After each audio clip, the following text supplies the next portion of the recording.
At sumabak na nga ang mga kandidata ng Miss Universe Philippines 2025 sa isa sa pinaka-importanteng parte ng kompetisyon, ang preliminary interview na siyang magtatakda sa kanilang kapalaran sa darating na finals sa May 2. Dito nagkaalaman kung sino nga ba talaga ang matalino at magaling sa public speaking na siyang karapat-dapat para sa korona ng Miss Universe Philippines 2025 at karapat-dapat na mag-represent ng Philippines sa darating na Miss Universe 2025 na maggaganap naman sa Thailand. Sino sa limang front runners ng kompetisyon na ito ang tunay na lumutang? Sino nga ba ang tunay na nagningning? Sino nga ba ang nangabog at pinatunayang siya ang pinakamatalino at nararapat lang na patungan ng corona? At sino naman kaya ang natabunan at posibleng maligwak sa darating na finals? Muli nating himay-himayin ang kanilang mga naging performance sa preliminary interview at bigyan ito ng hatol. My criteria for judging in this interview are the following: spontaneity, eloquence and articulation, delivery and confidence, substance, elegance and poise, audience or judges' impact, including the eye contact. Ayoko ng sagot na tunog minemorize lang. Pag na-sense ko na minemorize ang sagot, ligwak na siya automatic for me. Gusto ko ma-convince talaga ako. Yung kahit ano pa yung sagot mo, dapat mapaniwala mo talaga yung mga judges, mapaniwala mo ko. Ayoko din ng kinakabahan, ligwak sa akin agad-agad. Kapag na-sense ko na kinakabahan, ayoko ng ganun. Ayoko rin yung malikot yung ulo kung saan-saan tumitingin. Dapat straight lang yung eye contact sa mga judges at sa audience. They were actually asked 3 questions. The first 2 questions were about, getting to know them. And the last question was about why should she be the next Miss Universe. So let's begin with Sultan Kudarat's Chelsea Fernandez. Dito sa outfit niya, including the hair and makeup, okay siya for me. Very appropriate for the preliminary interview because you don't want to distract the judges with sa outfit na laban. Kasi dito, it's your personality and your communication skills that will be judged. Kaya, for me, perfect yung outfit niya dito. Okay, when she answers the question na particularly sa first 2 questions, I love how she was able to connect with me, the audience, and the judges. Through her on-point posture. I also love the solid eye contact with the judges. I felt the sincerity from her. She was also smiling, and it appears to me that she did not seem nervous, which is great, huh? Based on her gestures naman that she was showing off here, I did feel the authenticity from her, which is great again. She was asked why should she be the next Miss Universe. She said that she's been joining pageants for over a decade now and she's ready to take on the new role. Wow. Well, I've been joining pageants for over a decade now, and I am ready to take in this new role. She added she has been chasing a crown before and now she's ready to embrace this new role. I've been chasing crown before, but now I am ready to embrace this new role. And she also said that if the Miss Universe Philippines organization is seeking for someone who is easy to work with, who knows the value time, and if the Miss Universe Philippines organization seeks for someone who is easy to work with, who knows to value time, and someone who has extensive experiences both in life and in pageantry, she claimed that she is the one, another Chelsea for Miss Universe.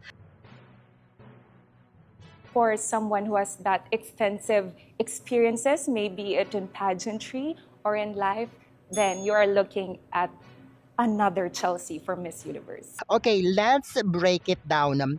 The delivery was good. The confidence was there.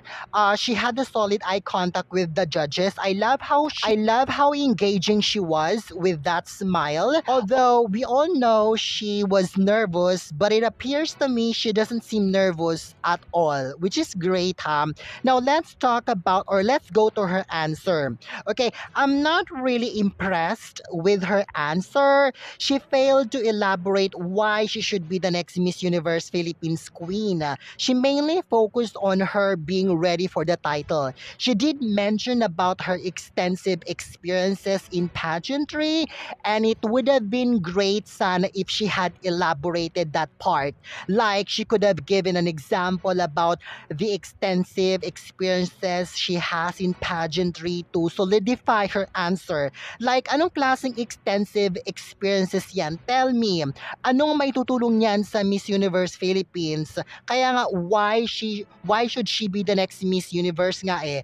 She said she's ready, but how ready is she? It was a big opportunity sana sa kanya to slay that part if only she had expounded her answer, then relating it to the Miss Universe Philippines organization. Like, I'll give you an example. If I were to answer that question, ganito yan. Why should I be the next Miss Universe Philippines? I have been joining pageants for over a decade now, and I must say I'm ready to take on this big role. I have been chasing a crown before, but I have always been denied of it. But with my extensive experiences, both in life and in pageantry, I can say I'm ready to embrace this big role. My experiences in pageantry have shaped me to become the strong and empowered woman I am today. And I know the feeling of getting denied of your dreams, but I have learned that it is not how fast you get there, but it is how you climbed for it, for your dreams. And the learnings I take with me. Now I represent stronger, wiser, and resilient women that conquered so many failures and rejections in life. That no matter how many rejections or failures you may get up, show up, and always fight with a good heart and good intentions. And I believe that's the true essence of being a Miss Universe Queen. And I thank you. Parang ganon yung effect niya. Ganon yung hinahanap ko. For her preliminary interview, I'm not that impressed with her answer. But I'm going to be considerate here because decent naman yung overall presentation na here. So I'm going to give her a decent score of 7.5 out of 10. Ayan. Okay, next up is Taguig City's Katrina Ligado. I actually love her styling here, ha. She gave me a strong and powerful impression with her orange outfit. Tapos yung hairstyle niya, then yung earrings, it left me a really good impression right off the bat when she came out.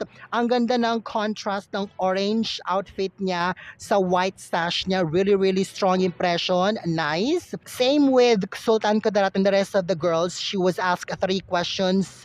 2 of them were about, getting to know her, but we're only going to focus on the critical question. Why should she be the next Miss Universe? Okay, she answered she is a relentless beauty queen. She said she's someone who never gives up on her dreams. She said she's taking risk again by joining MUPH 2025. I am a relentless beauty queen.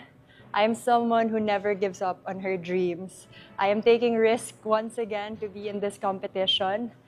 But this time, according to her, she has some stuff going on in her life. She has her own business now, and that according to her, it is empowered by a community. She also added that she graduated as a military reservist. I added layers to my life. I was able to start up a business powered by a community. I graduated as a reservist. And She said she still continues to work as a model and as a spokesperson. She also said that she is a lot of things. She claims that's the definition of a woman, to be anyone she wants to be. also continuously working as a model and a spokesperson. And I am everything. I'm a lot of things all at once. I noticed that she struggled a little bit towards the end and inabutan siya ng bell, and the ending in her answer was sumemplang. And that is the definition of a woman. You can be anyone that you want to be. And that is why I should conquer the universe. Lang, let's break it down. So the way that she answers the question was good naman. Her stage presence was strong. The eye contact with the judges and the audience was solid. There wasn't any unnecessary or awkward movements from her. I felt the confidence din, as well as the sincerity and the authenticity were both present naman. on her. That's great. Although she struggled a little bit and ran out of time, but she manages to deliver her answer naman. Let's talk about the delivery. Kasi may napansin ako dito, may mga parts sa sagot niya na feeling ko lang ha, this is just my observation and assessment on her, okay? Pakiramdam ko naka-memorize na. That's why if you really pay attention to her delivery here, it was very shaky and it lacks conviction. See, this is the problem if you're not speaking from your heart, and especially if memorize yung answer mo, kasi walang conviction, walang power yung delivery, kasi pagbato mo pa lang ng ilang words, hinahabol or iniisip mo na agad sa utak mo yung susunod na mga words according dun sa memorize mo, kasi ayaw mo magkamali, ayaw mo makaligtaan. Kaya hindi mo na nabibigyan ng pansin yung conviction. I did not feel the power. I thought her answer was not convincing to me. She was struggling with articulation in everything. Kaya binibigyan ko ng 5 out of 10 ang kanyang preliminary interview. Okay na sana, it's just that I did not feel the sincerity, the authenticity. She was struggling with her delivery, especially towards the end. And it sounded memorized. It was not kaya 5 out of 10 ang score na binibigay ko sa kanyang performance dito sa kanyang preliminary interview. Okay, next naman is si Nilon Lagunas Iliana Marie Aduana. Let's talk about her styling. I love her styling here ha. I love her outfit. Ang ganda ng suot niya dito. Ang ganda rin ng hairstyle and makeup niya dito. Very well put together. I also love her poise here. Very solid yung pagkakatayo na dito. So she was asked same question, why should she be the next Miss Universe? She answered, she deserves to be the next Miss Universe Philippines 2025 because according to her, she shares the same commitment with the MUPH organization. Well, I think I deserve to become the next Miss Universe Philippines because I share the same commitment with the Miss Universe Philippines organization.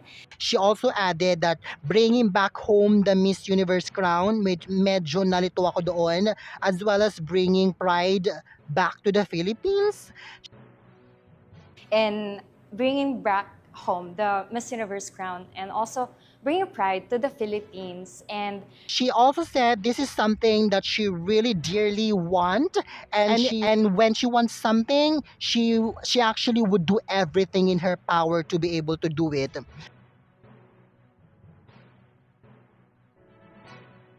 This is also something that I really dearly want. And when I want something, I actually really do everything in my power to be able to do it. Okay, let's break it down. To be completely honest ha, I did not like her answer. This is by far the weakest answer I have heard in all of the contestants. I am so shocked. Why did she answer this way? There was no substance. She was so disconnected from the judges. Okay, I have a lot to say about her performance. Let's start with the delivery first. It was so awkward. I find it so awkward. Like, kung ako yung judges, ligwak na to sa akin. I'll tell you why. Kasi when you do an interview, connect with the judges. Avoid unnecessary or any other awkward movements. Show professionalism by maintaining the eye contact. Do not look down and never lose the eye contact. Oh my gosh! Kasi it gives an impression na parang you are not sincere, you are not serious about it. Notice, nung pagbato agad ni Voltaire ng question na, why should she be the next Miss Universe Philippines? And then, look, she disconnected right away her eye contact with Voltaire and with the judges. Agad-agad. Look, she noticed, take a look at what she did. And why should you be the next Miss Universe Philippines? Well, I think I deserve to become the next Miss Universe Philippines because Tumingin agad siya sa baba na parang nasa floor yung kausap niya, which is, girl, no, stop it. You're ruining your interview. Oh my God. No, girl, don't do it. And she did this again and again throughout her performance. Oh no, don't do it. Don't lose the eye contact with the judges. Sorry, pero this is a very critical part of the interview kahit saang kang sumalang na interview. Never, ever, ever disconnect yourself from the judges. No, oh my God, ligwak na to for me. Now, let's go to her answer naman. Sorry, pero sablay din yung answer niya. Kung i-translate mo sa Tagalog ang sagot niya word per word, she said, deserve ko ang maging Miss Universe Philippines dahil pareho kami ng layunin ng Miss Universe Philippines ang makuha ang corona at pride para sa Pilipinas at ito din ang gustong gusto ko at kung meron akong gusto, ginagawa ko ang lahat para magawa siya. Can I just say this if I may? If I'm being completely honest lang ha, this is the worst answer I've ever heard. She mainly focuses on her desire of getting the crown and that she would do everything to get it. I mean, ate naman, asan yung essence ng pagiging Miss Universe Queen na meron ka para masabi mong deserving ka? Lahat naman kayo, gusto ng crown, but tell us why, anong meron ka? Like, anong sagot yun? I deserve it because I want it, and this is also what Miss Universe Philippines want as well. And to bring back the crown and the pride to the Philippines, and I will do everything. Like, ano yun? Sorry, but I'm really, really disappointed. I'm giving her 2 out of 10. Very ligwak dun. Dun pa lang sa disconnected na yung eye contact niya. Ligwak na yon, and with that kind of answer, it solidify yung pagkakaligwak niya. Sorry, but 2 out of 10 is my score for her preliminary interview. I am floored by her performance. Unbelievable. Okay, next is Quezon Province's Atisa Manalo. She answered the same question. Why should she be the next Miss Universe? Well, first of all, I love her styling. I love her outfit. Her hair and makeup are well put together. Gusto ko yung pagkakastyle ng hair niya dito, bumagay sa kanyang yellow suit na suot niya. It gives out a powerful impression. Good start. So she answered, according to her, she started her pageant journey at the age of 10 years old to put herself to school and to help her family. You know, I started my pageant journey at 10 years old to put myself through school, to help my family, and I feel like she also said that if she becomes the next Miss Universe Philippines Queen, it would be a culmination of her 17-year of pageant journey. if I become Miss Universe, it will be a great culmination of my 17-year pageant journey. According to her, it would be a good representation of going for your dreams. It doesn't matter what people say, like paulit-ulit na lang daw siya sumasali. I feel like it would give a lot of people, it would be a good representation of going for your dreams. It doesn't matter what other people say, na paulit-ulit ka na. This will show everyone that as long as you work hard for your dreams with perseverance, it doesn't matter where you come from, it doesn't matter if you're poor or not, you can be Miss Universe. It will show everyone that as long as you work hard for your dreams, you persevere, it doesn't matter where you come from. It doesn't matter if you're poor, you can become Miss Universe. Okay, let's talk about her answer. I love her answer. Yes, I do. I really do. I love it because it did not sound memorized. And clearly, obviously, evidently, she speaks from the heart. She was able to express her thoughts perfectly. The eye contact with the judges was solid. The poise, the posture, the confidence were all present. She was very relatable. At first, she said about her pageant journey, the struggles she faced. But I love how she was able to relate it to people, how people who are also struggling with chasing their dreams. I love how she turned her pageant journey into the representation of people who are going through the same situation. You know what I mean? Sinabi na paulit-ulit na lang siyang sumasali. I love this one. She met all the criteria that I'm looking for. Kaya naman, deserve niya ang 10 out of 10 for her preliminary interview. Perfect. She killed it. I love it. Okay, last but not the least, Muntinlupa's Winwin Marquez. I love her styling here as well, ha. The white outfit with her straight hair and smoky eyes scream power. She gives a strong impression to the judges right off the bat when she came out. The posture and the poise were also on point, as well as the eye of the judges was solid. So her answer was, according to her, the organization opened its door to all women, including mothers like her, and that left a spark inside of her. The organization opened its doors to all women, including us mothers. And I felt that spark inside of me. No matter who you are, whether you are a mother, a wife, or anybody who has big dreams, that they are valid. She added, your dreams do not have to end when your life changes. They only evolve. That no matter who you are, whether you're a mother, a wife, or anybody who has big dreams, that it is valid. Your dreams does not have to end when your life changes. It only evolves. And according to her, she thinks she is a testament to that. She says she's capable. She also said that she's not just an inclusivity pick because she's strong. She does think that the Miss Universe is ready for a mother like her. Well, I thought her answer was strong. I think I am a testament of that. And I know that I am capable. I am not just an inclusivity pick. I am strong. And I do think that the universe is ready for a mother. Although I noticed she had some grammar lapses here and there. For anybody who has big dreams, that it is valid. Your dreams does not have to end when your life changes.